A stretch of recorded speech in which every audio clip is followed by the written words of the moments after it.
Right, you lot, I've just seen West Ham beat Wolves 4-0 at home. Unreal stuff. I can't quite get over it, to be honest. It was a real complete performance from West Ham. Defensively, very, very solid, limited Wolves' chances, dominated the midfield, and ultimately got in behind when we had the chance, used our mobility, used our pace, and gave Wolves' back three all kinds of problems. So I'm going to talk about the three things that we learned, and they were all positive this time against Wolves. First and foremost, the system. The 3-4-3 works. It just does. It's, you know, even the likes of Cresswell, who's arguably one of our weakest defenders, doesn't really seem to be inhibiting the team. I thought we had a half decent-ish game tonight. With a back three, we look a little bit more solid. From deliveries, there are too many men in the box for the opposition team to get any chances. Against Wolves, it works perfectly when you've got the likes of Raul Jimenez in there, who barely had a sniff all night. The wing-backs, of course, Fredericks and Arthur Masuaku, who I'll talk about in a minute, both relinquish a little bit of their defensive duties. They can get forward a little bit more. They can put pressure against the wingers, and they sort of cut in at times to make a back five, and it suits West Ham down to the ground. You've got this Romain Saiss right in front of those defenders as well, sweeping up anything. They've got great mobility as well to push forward in transition. And then you've got the likes of Antonio and Jarrod Bowen with real raw pace. And it was something that West Ham did really, really well tonight. You know, the minute we got the ball and we won the ball after sitting back, we attacked with pace.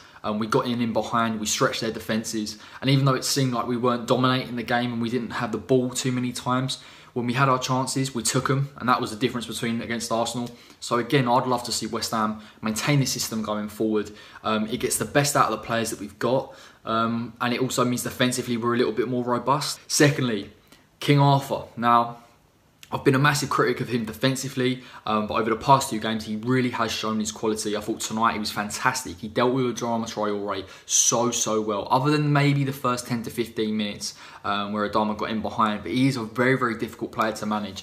And I think Arthur twigged, you know, after those first 20, anticipation of the ball.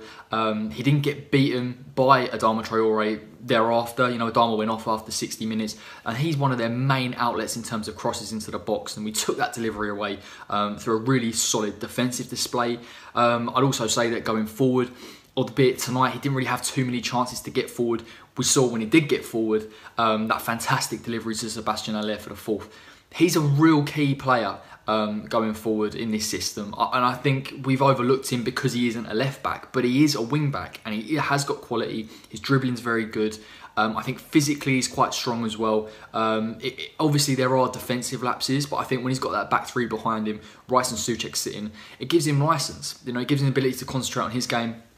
And I think against lower teams, against teams of less quality, we can see Masuaku pushing up a little bit further, creating more chances because he's a fantastic dribbler of the ball.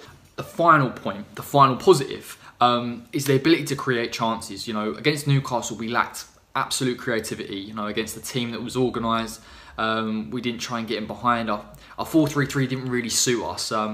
We tried to use width, but we just couldn't get in behind. We couldn't create chances. Now we've got these wing backs that create the natural width. We've got that front three, Bowen, Fornals and Antonio, and I thought all of them tonight were fantastic. You know, the fluidity between all of them running off each other. I thought Antonio's hold-up play and ability to turn Romain Saiss was hugely important, and it began to create space against Wolves. And Wolves have a really robust defence. You know, sometimes those wing-backs cut in to create a five, very similar to West Ham. But we found space where there really wasn't any, and West Ham didn't play with a 10, and we showed how we could do it.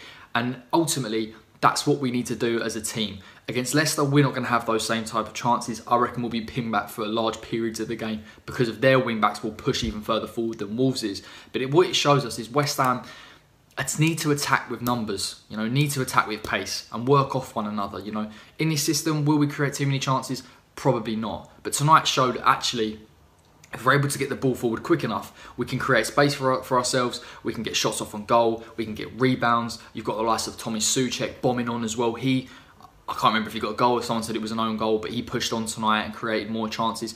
That's how West Ham needs to do it. You know, in the past we've been guilty of being very static. defending quite deep and then not pushing on. In this system though, it seems like those attacking players have the licence to do so because they've got the security behind them. It suits us absolutely to a T. But those were the 3 things that we learned against Wolves. I'm absolutely buzzing. 4-0 is a ridiculous result. And I will see all of you for previews, watch-alongs, the Leicester previews, etc., etc. But until then, come on you Irons. Take care.